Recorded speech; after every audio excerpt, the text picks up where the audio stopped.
Cole Hornaday, what do you got for us? Well, Chris is going to tag team with me this time. Tag team. So a couple weeks back,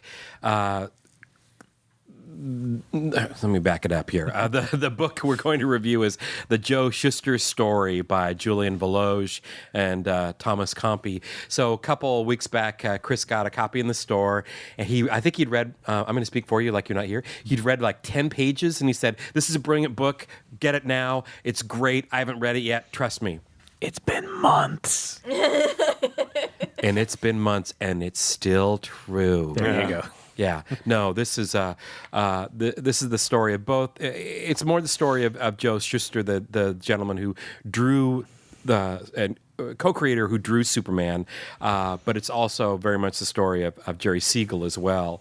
And it's framed with, if you kind of are familiar with the story of these two gentlemen who created Superman, they got screwed really, really bad. And they both, in the twilight of their lives, after spending thousands and thousands of dollars on lawsuits, trying to get the corrupt publishers at DC to give them what they deserved. They got stipends. They lived comfortably in the twilight of their lives, but up to that point in time, it was pretty miserable. But this is the story. This is the whole story. This is from childhood through all the way to the end, and it ends on an upbeat note. It's exhaustively researched and beautifully, beautifully drawn. They give you a lot of great notes in the back for some of that research. Yep.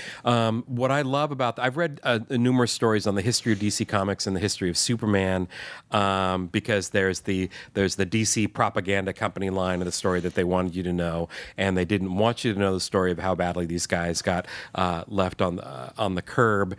There's a lot of mythology about how they got screwed over that is actually clarified and set straight in this.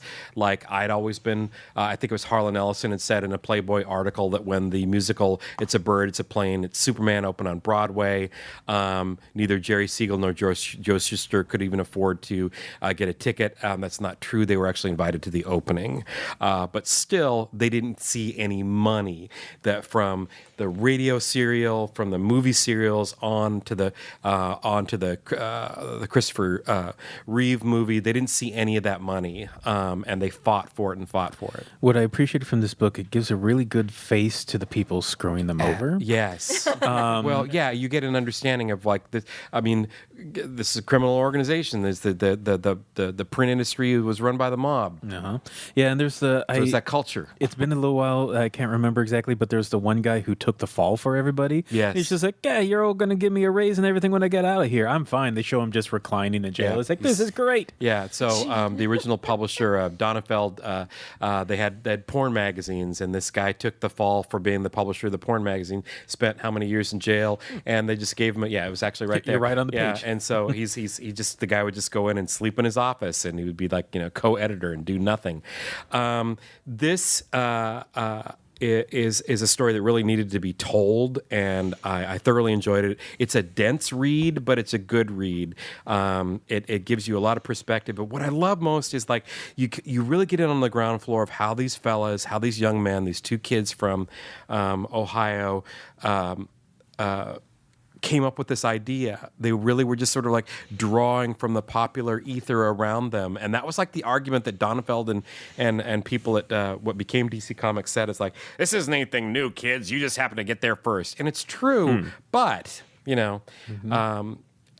but they were pop culture fanatics at the time, and they created an icon, and it's really, really interesting and validating to as a nerd to go, your ideas are important, and maybe they're not going to be as original as Superman, but Superman wasn't actually that original. It just tapped the zeitgeist, and this book does a great job of resonating that. Go ahead. Oh, go. I was going to say, you go. Part of the framing device that I do really like about this is him waking up on a park bench, right, homeless, yes, and a cop checking in on him, and the cop being nice enough to buy him some breakfast, and then the cop being like, so what's your story? And him just being like, oh, you ever heard of Superman? And so you're getting a lot of this as a flashback, and it's the cop kind of taking care of him. And then it brings you back closer to the end of his lifespan with that device. Shuster was losing his sight toward the end of his career as an illustrator, and that was one of the more tragic things. Is that they had no cushion, and the people who owned his co-creation had millions and millions of dollars. So I think that's one of the most tragic things. Is that I think he was. I don't think he was totally homeless. They cover that in the notes, but yeah, he was. He was pretty destitute. Yeah.